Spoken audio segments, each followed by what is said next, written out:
जादुई फायरबर्ड को तो पकड़ लिया था जिसे आज तक कोई भी नहीं पकड़ पाया था, और जॉन अब इस फायरबर्ड को राजा के सामने पेश करने वाला है। लेकिन फायरबर्ड के आंसू देखकर जॉन को उस पे दया आ जाती है, इसलिए जॉन उसकी जंजीरें खोल देता है, जिससे फायरबर्ड आजाद हो जाता है और वो जॉन को धन्यवाद देते हुए अपना एक पंख उसे देकर उड़ जाता है। दूसरी तरफ फायरबर्ड को ना पकड़ पाने के कारण जॉन को गिरफ्तार कर लिया जाता है। हालांकि जॉन सभी के साथ राजा को अपनी कहानी सुनाता है, लेकिन राजा उस पर बिल्कुल भी यकीन नहीं करता। इसीलिए जॉन राजा को फायरबर्ड का वो पंख दिखाता है, लेकिन इस वक्त तक वो चमक नहीं रहा था, इसलिए सब उस पंख को नकली समझकर उसका मजाक उड़ाते हैं और राजा जॉन को अपने बदले की आग के चलते मौत की सजा सुना देता है। और इससे पहले वो जॉन को मारते वहाँ पर फायरबर्ड आ जाता है, जिसे देखकर सभी को विश्वास हो जाता है कि जॉन बिल्कुल सच बोल रहा था और उसे एक असली राजा मानने लगते। दूसरी तरफ ये देखकर राजा को पहले से भी ज्यादा गुस्सा आ रहा था, इसीलिए राजा किसी भी कीमत में जॉन को मारना चाहता था। राजा का मंत्री एक बार फिर से राजा को सलाह देते हुए कहता है कि हमें जॉन को आइस माउंटेन की रानी को लाने के लिए भेजना चाहिए, क्योंकि आज तक उस पहाड़ पर कोई भी नहीं पहुंच पाया, और अगर जॉन रानी ले भी आए तो आप उससे शादी कर। जॉन को उस आइस माउंटेन की रानी को लाने के लिए कहता है और जॉन भी इस काम के लिए हाँ कर देता है। इसीलिए जॉन फॉयल के ऊपर सवार होकर उस माउंटेन के पास पहुंच जाता है और वो देखता है कि रानी के महल में जाने का रास्ता एक बहुत ही बड़े बर्फ से बना हुआ है, जिसे तोड़ना बहुत ही मुश्किल था। तभी वहाँ पर अचानक से वही फायरबर्ड का पंख उड़ते हुए आता है और उस बर्फ की दीवार से टकरा जाता है, जिससे वो दीवार टूट जाती है। और तभी वहाँ पर बहुत सारा पानी आता है, जिसमें फॉयल बहते हुए महल से नीचे गिर जाता है। जॉन महल के अंदर चला जाता है, उसे वहाँ पर बहुत सारी लड़कियां दिखाई देती हैं, लेकिन जॉन को नहीं पता था कि इनमें से असली रानी कौन है। लेकिन तभी वो फायरबर्ड का पंख एक लड़की के ऊपर आके गिर जाता है, जिसके चलते वो लड़की जाग जाती है और इधर जॉन भी समझ जाता है कि ये ही लड़की क्वीन है। हालांकि जॉन रानी की खूबसूरती को देखकर हैरान हो जाता है। वो रानी को बताता है कि उसके किंग उससे शादी करना चाहते हैं, लेकिन क्वीन जॉन से कहती है कि अगर तुम्हारे किंग इतने ही ज्यादा बहादुर होते तो वो यहाँ पर मुझे लेने खुद आते। और ये सब कहकर क्वीन पहाड़ से नीचे कूद जाती। जान की परवाह न करते हुए रानी के साथ ही पहाड़ से कूद जाता है। इससे पहले ये दोनों जमीन से टकराते फॉयल उड़ते हुए आता है और दोनों को बचा लेता है और इन दोनों को दूर एक जंगल में ले जाता है। फॉयल जॉन को देखकर समझ जाता है कि कहीं न कहीं ये दोनों एक दूसरे को पसंद करने लगे हैं। इसके अगली सुबह जॉन राजकुमारी को लेकर राजा के महल में आ जाता है, जहाँ पर राजा उसे देखकर बहुत गुस्सा होता है, क्योंकि वो एक बार फिर से जिंदा बच गया था। लेकिन फिर भी राजा के लोग उसे समझाते हैं कि उसमें उसका ही फायदा है, क्योंकि अब वो दुनिया की सबसे सुंदर राजकुमारी से शादी कर सकते हैं। ये सुनकर राजा बहुत खुश होता है। इधर जॉन को रानी की बहुत फिक्र हो रही थी, इसीलिए वो छुपके से रानी से मिलने जाता है। इससे पहले वो रानी को कुछ बता पाता, तभी वहाँ पर राजा के लोग आकर रानी को वहाँ से ले जाते हैं और राजा भी रानी को प्रपोज करते हुए कहता है कि वो उससे शादी करना चाहता है। लेकिन राजकुमारी उससे कहती है कि मैं आपसे तब तक शादी नहीं कर सकती जब तक आप मेरी दादी की खोई हुई अंगूठी को ढूंढकर वापस न ले आओ, जो मेरी दादी से एक ओशियन में गिर गई थी। ये सुनकर राजा बहुत परेशान हो जाता है, लेकिन तभी वहाँ पर जॉन आता है और राजा मौके का फायदा उठाते हुए ये काम भी जॉन को दे देता है। लेकिन क्या जॉन अंगूठी राजा की बात को मानते हुए अंगूठी लाने के लिए तैयार हो जाता है। हालांकि इन दोनों को ही ये चीज नहीं पता थी कि वो अंगूठी कहाँ पर है, इसलिए फॉयल अपनी मम्मी से मदद लेता है। वो फॉयल को बताती है कि समुद्र के बीचों बीच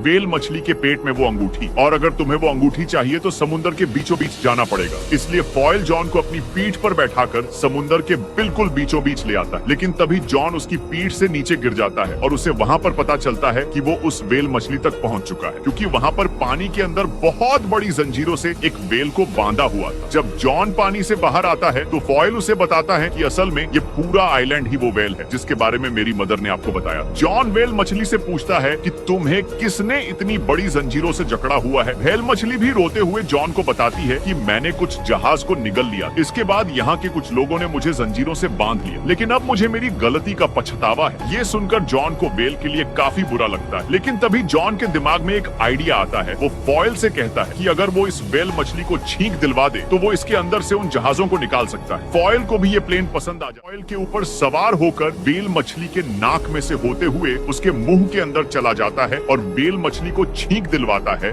और उनका ये प्लेन काम भी कर जाता है, क्योंकि वेल मछली को एक जोरदार छींक आती है, जिससे वो सभी जहाज जो उसके पेट के अंदर थे वो बाहर आ जाते हैं और वो वेल मछली भी उन जंजीरों से आजाद हो जाती है। जिसके थोड़ी देर बाद वो वेल मछली समुद्र के अंदर दोबारा चली जाती है। वेल के चले जाने के बाद जॉन को वो रिंग याद आती है जिसे वो लेने आया, जिसके चलते जॉन बहुत उदास हो जाता है, क्योंकि अब वो वेल मछली जा चुकी थी। मगर तभी वहाँ पर एक केकड़ा रिंग को लेकर आता है और वो जॉन को बताता है कि ये रिंग वेल ने उसके लिए भेजी है, क्योंकि वो वेल किसी के भी दिल की बातों को जान सकती है। और जॉन ये सुनकर बहुत खुश होता है, इसलिए वो वापस रिंग लेकर रानी के पास आता है, जहाँ पर जॉन को वही फायरबर्ड नजर आता है जिसे राजा ने पकड़कर महल के ऊपर बांध दिया था। जॉन रानी को वो रिंग देता है, जिसे देखकर वो ये समझ जाती है कि जॉन उसके लिए कुछ भी कर सकता है। दूसरी तरफ राजा का सेनापति जब फॉयल को बात करते हुए देखता है तो उसे लगता है कि ये कोई शैतान है, इसलिए वो गुस्से में फॉयल को पकड़ने जाता है। और इसी दौरान राजा की आंख भी खुल जाती है और उसे रानी के कमरे की खिड़की पर जैसे ही फॉयल नजर आता है, राजा फॉयल को शूट कर देता है, जिससे वो महल से नीचे गिर जाता है। दूसरी तरफ जॉन को भी पकड़कर एक कोठरी में बंद कर दिया जाता है और उस पर आरोप लगाया जाता है कि जॉन राजकुमारी को किडनैप करने के लिए गया था। और राजा ये ऐलान भी कर देता है कि कुछ ही दिनों में जॉन को सजाए मौत दे दी जाए। ये सुनकर राजकुमारी और फॉयल बहुत दुखी हो जाते हैं। हालांकि फॉयल को गोली मारी गई थी, लेकिन वो बच जाता है। रानी फॉयल को बताती है कि मैंने राजा से कहा था कि अगर तुम मुझसे शादी करना चाहते हो तो तुम्हें 3 अलग अलग कुंड में नहाना होगा। सबसे पहले कुंड में बहुत ही उबलता हुआ गर्म पानी होगा, दूसरे कुंड में बर्फ की तरह ठंडा पानी होगा और तीसरे में उबलता हुआ गर्म दूध होगा। ऐसा करने से तुम फिर से जवान हो जाओगे। लेकिन तभी राजा का मंत्री राजा को एक आइडिया देते हुए कहता है कि सबसे पहले ये सब चीज हम जॉन पर ट्राई करेंगे। और रानी फॉयल को बताती है कि अगर जॉन को जिंदा बचना है तो सबसे पहले कुंड में मेरी दादी की अंगूठी, दूसरे कुंड जिसमें ठंडा पानी है उसमें फायर बर्ड के पंख को डालना होगा और तीसरे कुंड में लाइफ और डेथ के फ्लावर को डालना होगा, जो कि इस दुनिया के आखिरी छोर पे मिलेंगे। इसलिए फॉयल लाइट की स्पीड से उस फ्लावर को लेने के लिए चला जाता है और खूब देर बाद वो दुनिया के आखिरी छोर पर पहुंच जाता है, जहाँ पर उसे वो लाइफ और डेथ का फ्लावर मिल भी जाता है। लेकिन तभी उसे पता चलता है कि जो भी इसे तोड़ेगा उसकी डेथ हो जाए। क्या फॉयल वो फ्लावर ला? महल में 3 बड़े बड़े कुंड लाए जाते हैं, जिसमें सबसे पहले कुंड में उबलता हुआ पानी होता है, दूसरे कुंड में बर्फ की तरह ठंडा पानी और तीसरे में उबलता हुआ दूध होता है। राजा सबके सामने जॉन को पेश करता है और कहता है कि अगर वो इस इम्तिहान में पास हो गया तो उसे हमेशा के लिए आजाद कर दिया जाएगा। इसलिए राजा उसे पहले कुंड में धक्का दे देता है, लेकिन तभी रानी अपनी दादी की अंगूठी भी उस कुंड में डाल देती है, जिससे जॉन उस कुंड से बचकर दूसरे कुंड में गिर जाता है, जिसमें बहुत ही ज्यादा ठंडा पानी है। और जब ये चीज फायरबर्ड देखता है, जिसे राजा ने महल के ऊपर बांधकर रखा होता है, वो जोर से चिल्लाता है, क्योंकि वो जॉन से प्यार करता है। उसे ये चीज पता है कि जॉन रहम दिल है। जॉन ने भी एक बार उसकी जान बचाई थी। दूसरी तरफ फायरबर्ड की आवाज से उसका पंख, जिसे कैद करके एक बॉक्स के अंदर रखा गया था, वो उड़कर उस कुंड के अंदर आ जाता है, जिससे एक बार फिर से जॉन की जान बच जाती है और वो तीसरे कुंड में गिर जाता है, जिसमें उबलता हुआ दूध है। और अगर जॉन को इस कुंड से जिंदा निकलना है तो उसे इसमें लाइफ और डेथ के फ्लावर को डालना होगा, जिसे लेने के लिए फॉयल गया हुआ होता है। लेकिन जो भी इस फ्लावर को तोड़ेगा उसकी डेथ हो जाएगी। फिर भी जॉन अपने जान की परवाह न करते हुए उस फ्लावर को तोड़ देता है। इधर काफी देर तक जॉन इस उबलते हुए दूध में रहता है, जिससे सभी को लगता है कि जॉन मारा गया। जैसे ही जॉन तीसरे कुंड जिसमें उबलता हुआ दूध होता है उसके अंदर से जब बहुत देर तक बाहर नहीं निकलता तो प्रजा को लगता है कि जॉन मर चुका है और सभी इसी चीज से बहुत दुखी होते हैं, क्योंकि कहीं ना कहीं सभी के सभी जॉन को पसंद करने लगे थे। लेकिन तभी वहाँ पर फॉयल आ जाता है, जो लाइफ और डेथ के फ्लावर को उस कुंड में गिरा देता है और अगले ही पल जॉन उस दूध के उबलते हुए कुंड से एक राजकुमार की तरह बाहर निकलता है। ये सब देखकर पूरी की पूरी प्रजा खुश हो जाती है, लेकिन राजा को ये देखकर बहुत गुस्सा आता है और वो भी जॉन की तरह जवान बनना चाहता था, ताकि वो आइस माउंटेन की रानी के साथ शादी कर सके। इसीलिए वो पहले उबलते हुए कुंड में कूद जाता है। लेकिन राजा की किस्मत खराब रहती है, क्योंकि वो अगले ही पल एक बबल के अंदर कैद होकर बाहर निकलता है, जो राजा को अपने साथ बहुत दूर ले जाता है। ये देखकर पूरी प्रजा बहुत खुश होती है, क्योंकि राजा को कोई भी पसंद नहीं करता। इसलिए अब जॉन को यहाँ का नया राजा बना दिया जाता है। रानी और जॉन दोनों आपस में शादी कर लेते हैं। दूसरी तरफ फॉयल को लगता है कि वो मरने वाला, क्योंकि उसने लाइफ और डेथ के फ्लावर को तोड़ा है। लेकिन राजकुमारी उसे बताती है कि तुम नहीं मरो, क्योंकि ये सिर्फ इंसानों के साथ ही होता है। और इसी के साथ ये movie upon the magic road यहीं पर ही खत्म होती है।